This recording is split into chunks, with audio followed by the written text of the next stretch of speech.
Hi everyone! Today I'm breaking down the basics of the income statement, a vital financial document. Let's dive right in.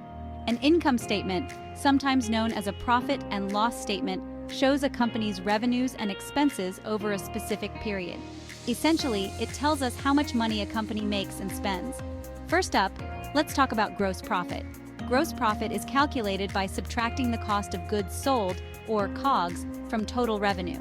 For example, if you run a bakery and earn $10,000 from sales, but spend $4,000 on ingredients and labor, your gross profit is $6,000. This figure gives us a snapshot of the core profitability of a business. Next, we have operating expenses. These are costs that keep the business running but aren't directly tied to producing goods or services.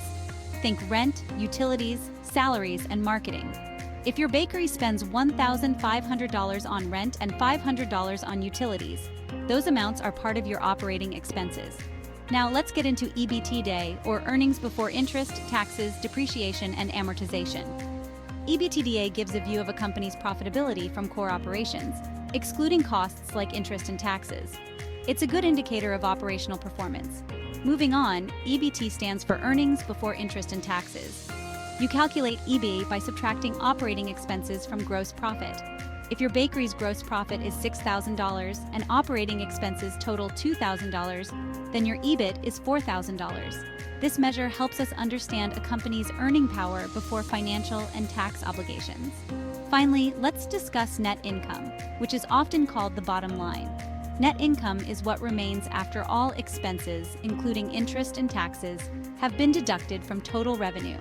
For instance, if your bakery has an EBIT of $4,000, pays $300 in interest, and $700 in taxes, your net income would be $3,000. This is the ultimate measure of a company's profitability, so there you have it. We've covered the key components of an income statement: gross profit, operating expenses, EBITDA, EBIT, and net income. Remember, understanding these elements helps you gauge the financial health of a business. Thanks for tuning in. If you found this helpful, don't forget to like and subscribe for more straightforward explanations on financial topics. See you next time.